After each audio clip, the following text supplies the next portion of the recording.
할렐루야. 우리가 사도행전 1장 8절 말씀 여러분들 다 아시죠? 오직 성령이 너희에게 임하면 아니라 오직 성령이 나에게 임하시면 우리가 뭘 받는다? 권능을 받는다. 그리고 어떻게 해요?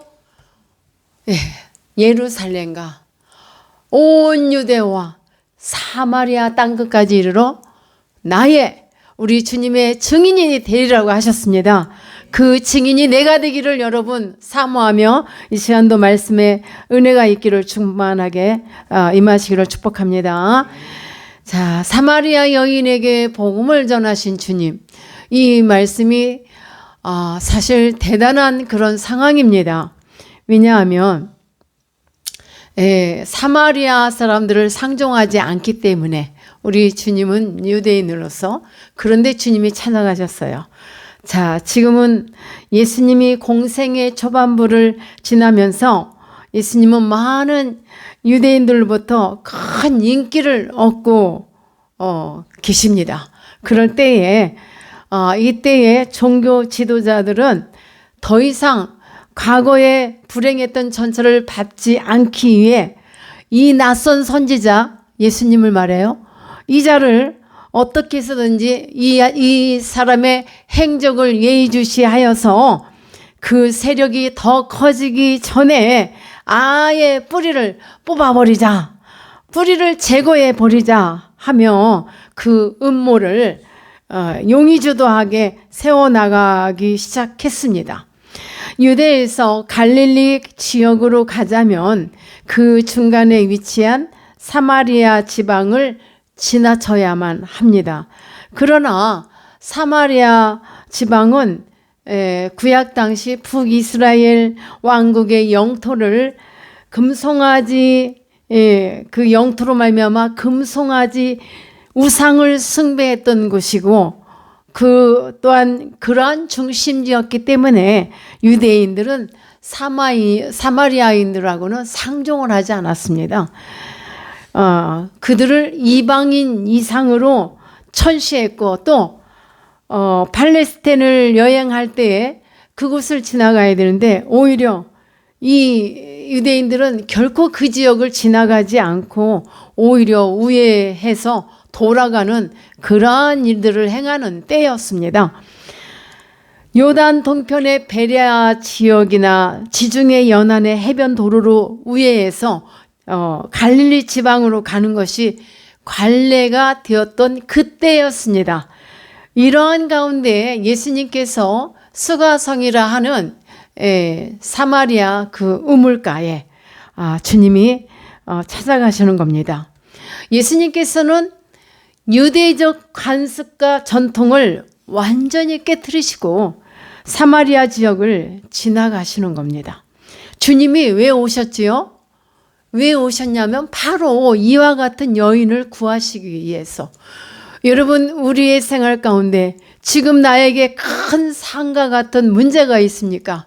큰 산아, 예수 이름으로 명하노니 물러가라. 자, 선포를 하십시다. 자, 이 사마리아 지역을 오셔서 이러한 여인을 찾아오신 주님은 바로 연약한 자, 힘이 없고 나약한 자, 영혼이 피폐하고 병든 자, 여러 가지 모양으로 어둠 속에 있는 영혼을 구원하시게 오셨잖아요. 그러한 주님께서 유대 전통과 관습을 다 깨트리시고 자, 이 시간에 이제 사마리아 여인을 찾아오신 겁니다. 우리 주님의 오신 목적은 온 세상의 죄인들을 구원하실 목적을 갖고 이 땅에 가장 낮은 모습으로 천한 그런 모습으로 이 세상에 오셨어요. 가장 낮은 모습으로. 얼마나 가난한 모습으로 사실 따지고 보면은 비참한 모습이었죠. 그러한 주님은 그러한 모습으로 오셨지만 주님 안에는 대단한 구원의 역사와 사명을 가지고 이 땅에 임하셨던 것입니다. 자, 여기서 우리 주님과 수가성의 그 사마리아 여인과의 대화 내용을 한번 살펴보고자 합니다. 어떤 대화가 이루어졌을까요? 그 여인에게 우리 주님께서는 어떤 복음을 전하셨을까? 어떤 진리를 가르쳐 주셨을까? 보겠습니다. 첫 번째, 이 여인에게 하신 말씀입니다. 영원히 목마르지 않는 생수를 주시는 분이심을 가르쳐 주셨습니다. 4장 7절에서 14절에 있는 내용들입니다. 자, 주님께서 이 여인에게 먼저 다가가셨습니다. 마실 물을 요청하셨습니다. 사마리아인들은 상종도 안 하는 유대인이 어찌 내게 물을 달라고 요청하시는지 이 여인은 화들짝 놀랐죠. 의아해했습니다. 그러나 주님의 심오한 뜻이 있으셨습니다. 동네 사람들의 낯을 피해서 이 여인은 이 지역이 덥잖아요. 그렇기 때문에 물을 길러서 먹어야 하는데 아침과 저녁 때 시간을 이용해서 뜨거운 한낮을 피해서 물을 길러다 먹는데 이 여인은 오히려 사람들이 잘 다니지 않는 그 시간 정오에 우리 시간으로는 낮 12시고 이스라엘 그 시간으로는 6시입니다. 일부러 이 여인은 그 시간에 많은 사람들의 낯을 피해서 이 시간을 택해서 물 길러 온 것입니다. 주님의 심오한 뜻, 그 뜻은요, 영원히 목마르지 않는 생수를 주시는 그 심오한 그 뜻을 가지고 그러한 의도로 여인에게 접근하신 거였습니다. 그러면서 생수 좀 나에게 다오. 이제 주님께서 말씀을 하신 것이죠. 이 여인의 인생살이는 매우 고달픈 인생입니다. 너무나 고달픈 인생. 물을 마셔도 목이 마르고 이 우물가에서 매일같이 물을 길러다 먹어도 갈급한 그 심령. 이 심령은 육신의 목마름뿐이 아니었던 것입니다. 영혼의 목마름. 이 영혼은 피폐에 있다는 생각을 우리가 볼 수가 있어요. 이러한 가운데 예수님께서는 이 여인의 이와 같은 삶을 어떻게 아셨을까요? 네, 다 알고 계셨죠. 알고 계셨기 때문에 남들이 가지 않는 상종도 하지 않는 여인을 향해서 가신 것입니다. 예수님께서는 이 여인의 갈급한 심령, 그 메마른 심령을 해결할 수 없는 것을 잘 알고 계셨습니다. 날마다 우물에서 물을 길어 먹어도 답답하고 컬컬한 이 영혼의 심령을 그 누구도 해결해 줄 수가 없었으나 주님께서는 불쌍히 여기시고 수가성의 우물가의 그 여인에게 메마른 영혼을 촉촉히 적셔주시는 복음을 전하길 원하셨던 것입니다. 아멘. 여기서 생수는 주님께서 당신을 구세주로 믿는 자에게 보내시는 성령을 말하는 것입니다. 자, 이 성령은 성령의 그 뜻이 예수님께서 성령을 가르치시는데 따라서 주님의 교훈, 이 교훈은 믿음을 가진 사람은 누구든지 그 속에 성령이 내주하심으로 말미암아 성령의 뜻에 순종하게 되고 말씀으로 채울 수 있는 심령으로 변화된다는 것을 말씀하고 있습니다. 참으로 이 사람은 채울 수 없는 영적으로 갈급한 그러한 영혼이었지만 주님께서는 영원한 이 목마르지 않는 생수를 주시고자 하는 이 뜻은 뭐냐? 영적으로 풍성함 속에서 영원히 목마르지 않음을 이 여인에게 가르쳐주고자 하시는 이 말씀의 내용들이 오고 가는 것입니다. 자, 주님의 대화 주제는 뭐라고요? 생수예요, 생수. 유대인들이 종교적 혈통으로 또한 혼합된 사마리아를 부정하게 여기고 이 경로를 통과하지 않으나 그리고 베리아 땅으로 오히려 멀리 베리아 땅으로 이렇게 가려면 멀리 우회하는 그런 길을 주님이 이렇게 이곳에서 메마른 영혼 죽어가는 한 영혼을 구원하시기 위하여 만나시고 복음적인 대화를 하시는 것입니다. 생수의 놀라운 능력을 가르쳐주고 계시는 거예요. 그 생수를 전하신 거예요. 여러분, 생수는요, 단순히 우물에서 얻을 수 있는 이 주님이 말씀하시는 생수, 우물 안에 있는 그 물이 아닌 주님이 말씀하시는 이 생수는 우물 안에서 얻는 단순한 그 생수를 말씀하시는 것이 아닙니다. 그 주님이 말씀하시는 생수는 사람의 힘으로 아무리 노력해도 세상에서 얻을 수 없는 것, 그 생수를 지금 말씀하시는 겁니다. 예수님께서 이 여인에게 그뿐만 아니라, 자, 이 여인에게 있는 죄가 있죠. 우리 본문 말씀을 보니까 이 여인에게는 남편이 5이 있었고 또 지금의 남편도 있어요. 자, 그런데 봅시다. 이 여인에게, 참으로 이 여인에게는 아주 치명적인 그런 죄잖아요.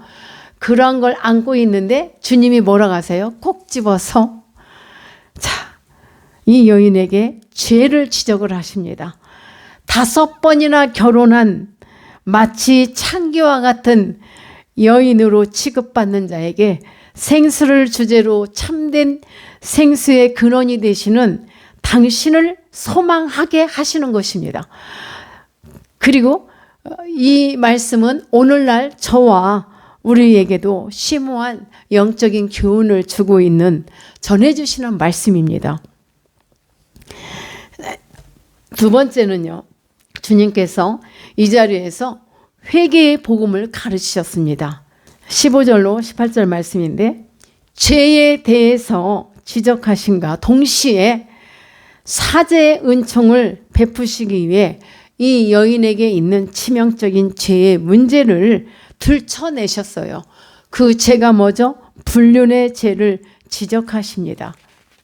사랑하는 여러분, 우리가 무조건 죄를 덮어주는 것을 사랑이라고 믿습니까? 아니죠. 누구나 죄가 있으면, 누구라도 죄가 있으면 처벌을 받아야 되고 또 뉘우침이 있어야 하고, 자기 자신을 돌아보고 주님 앞에 진실로 고백함이 있을 때 구원을 받을 수가 있습니다. 내가 임금일지라도, 이스라엘의 역사를 봐도 그렇잖아요. 왕이라도 죄가 있으면 가차없이 우리 하나님이 처벌하셨어요. 그렇다면 왕이 됐든 대통령이 됐든 뭐 목사가 됐든 장로가 됐든 그 누구라도 내가 사회에서 높은 지위에 있다 할지라도 우리는 죄가 있으면 반드시 처벌도 받고 또 깨우침이 있어야 합니다. 그래서 주님 앞에 진실로 그 죄를 고백함이 있어야, 그리하면 그 죄에서 내가 구원을 받는 거예요. 그 구원은 영원한 구원을 말합니다. 죄로 찌들어서 인생의 갈급함과 패패한 심령 상태에서 반드시 취함을 받아야 생수 대신 성령을 모시고 영원토록 풍요로운 축복의 삶을 살 수 있는 것인데, 또한 마지막 날 이렇게 사는 삶뿐 아니라 마지막 날에 어린 양의 혼인잔치에 정결한 신부의 자격으로 참여하게 됩니다. 그러나 이러한 영광의 자리에 참여하기 위해서는 뭐가 있으면 안 된다? 죄가 있으면 안 된다는 거예요. 그래서 죄는 쌓아두면 안 돼요. 죄는 쌓아두면은 이 죄가 쌓아지면 어떻게 해요? 사망에 이르는 거예요. 그 사망은 영원한 사망입니다. 그러므로 무서운 거죠. 죄의 싹이 무서운 겁니다.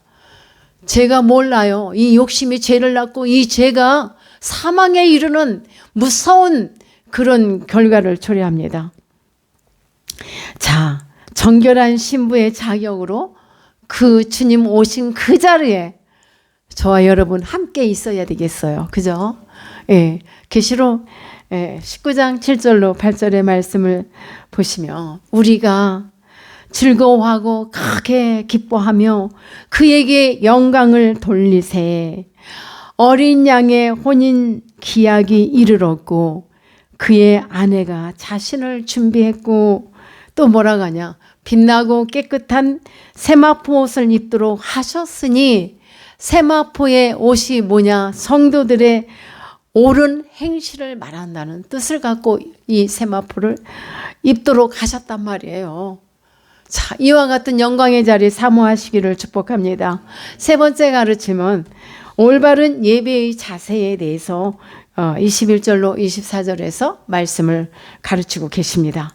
예배 처수에 대한 대립된 그 문제의 논쟁이 또 4장 19절로 20절에 있습니다.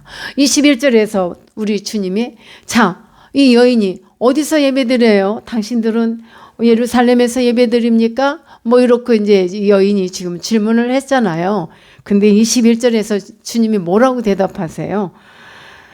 이 산도 아니고 예루살렘도 아닌 지금은 아버지 앞에 예배할 때다, 이 말을 지금 주님이 하셨습니다. 그러니까 이것도 저것도 아닌 하나님을 모시고 하나님 앞에 신령과 진정으로 예배드릴 수 있는 그러한 말씀을, 그러한 뜻을 품고 주님 말씀하세요. 자, 지금은 아버지께 예배할 때다. 무슨 어떻게? 신령과 진정으로. 왜? 하나님은 영이시기 때문에 신령으로 진정한 마음으로 하나님 앞에 예배하는 자가 되라, 이 말씀을 하십니다. 예배하는 자가 영과 진리로 예배할지니라고 23절로 24절에서 말씀을 하고 계시죠. 예배가, 우리도 마찬가지예요. 예배가 단순하게 종교의식이 아닌, 위선적인 태도도 아닌 가장 거룩하고 정결한 마음으로 그러한 상태로 드려지는 예배가 되어야 합니다. 하나님이 바로 이와 같은 우리의 자세를 받으신단 말입니다. 그러니까 어떤 정결함이 없는 형식적인 예배, 그렇게 드려지는 예배가 아닌 것, 예배의 내용과 예배의 정신적인 자세와 심령 전부를 하나님께 드리는 예배를 강조하고 계십니다. 이 신령과 진정이라는 뜻 안에는 이와 같은 뜻이 다 내포되어 있습니다. 진리 되신 주님의 말씀을 따라 그 말씀 중심으로 드리는 예배를 원하고 계시다는 말씀입니다. 우리가 이것을 항상 인지하고 있어야 되겠어요. 예수님은 낮고 천한 이 세상을 찾아오신 분입니다. 당신의 발걸음이 허락하는 그 곳곳마다 어디든 가셔서 한 영혼이라도 구원의 복음을 전하시고 그 생명에게 복음을 전하셔서 구원하시고자 오신 분이에요. 그리고 그렇게 하셨습니다. 공생의 사역을 하시면서 주님이 그와 같은 구령 사역을 하셨던 것입니다. 하나님은 모든 사람이 구원에 이르기를 원하십니다.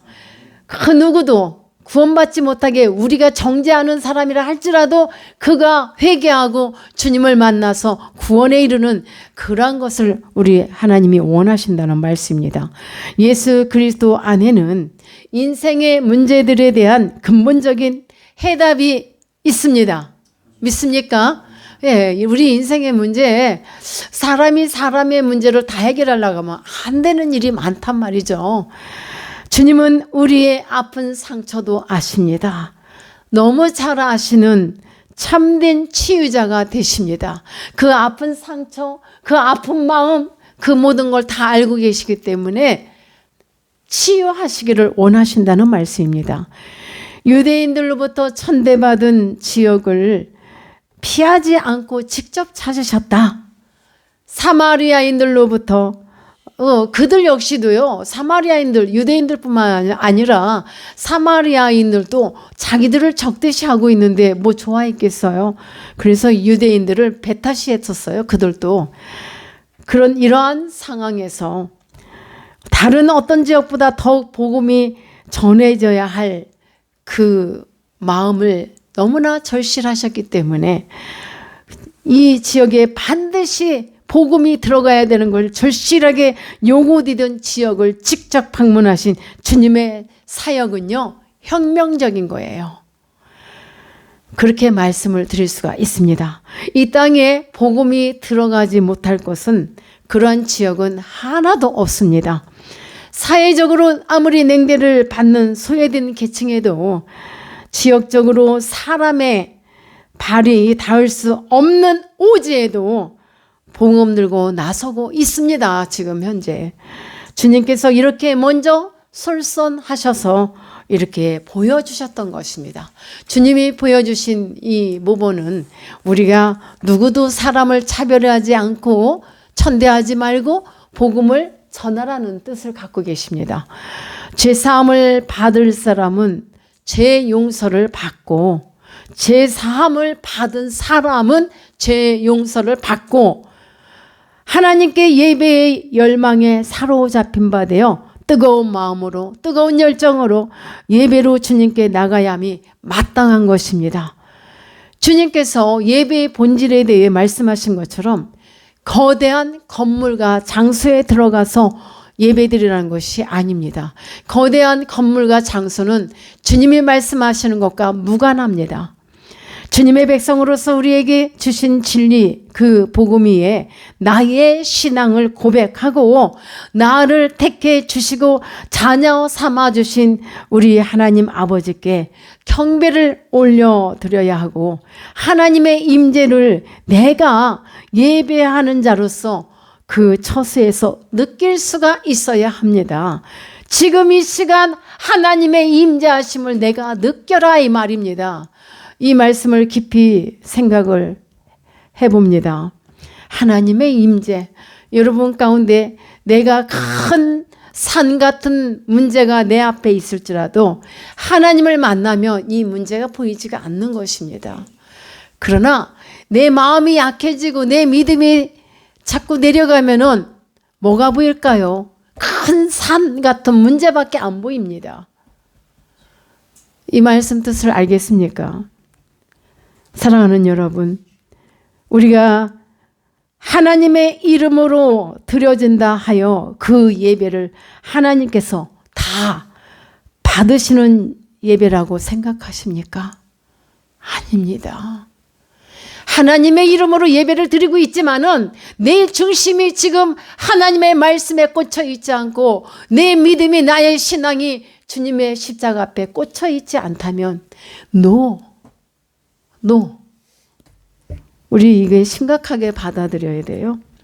그래서 예수 이름으로 예배 드리는 자는 반드시 신령과 진정으로 하나님이 내 안에 우리 주님이 내가 주님 안에 있다는 것을, 내가 포도나무 가지에 딱 붙어 있는 것을 믿고서 그 주님께, 사랑하는 주님, 나를 구원하신 그 주님께 신령과 진정으로 힘을 다해, 온 마음을 다해 말씀을 전할 수 있도록 여러분 애써야 된단 말입니다. 기왕 예배 드릴 거 허튼 자세로 드리지 말고, 여러분 이런 마음으로 주님 앞에 나올 때 신령과 진정으로 예배 드려야 했는데, 신령과 진정으로 예배 드리는 것이 무엇이냐면, 우린 사실 예배 드릴 자격이 없는 사람들이었어요.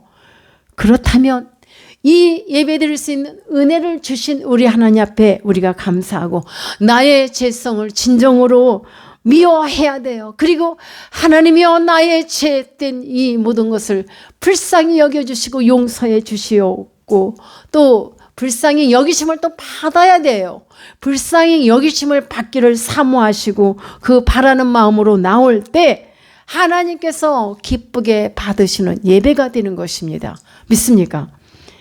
사랑하는 여러분, 우리의 중심을 보시는 하나님께 늘 의식을 해야 돼요. 나의 중심을 보고 계시는 하나님, 내가 지금 해결할 수 없는 문제, 이 사마리아 여인 한번 생각해 보세요. 메마른 영혼입니다. 육적으로나 영적으로나 너무 갈급하고 피폐된 이 영혼의 문제를 누가 해결해 주시죠? 주님밖에는 해결할 자가 없습니다. 그렇다면 나의 문제 누가 해결할까요? 그것을 우리가 의식하고 내 중심을 깨뜨려 보시는 하나님께 의식하고 하나님께 합당한 예배를 다 함께 드릴 수 있기를 소망하며 한 주간도 나가시는 여러분 되시기를 축복합니다. 아멘.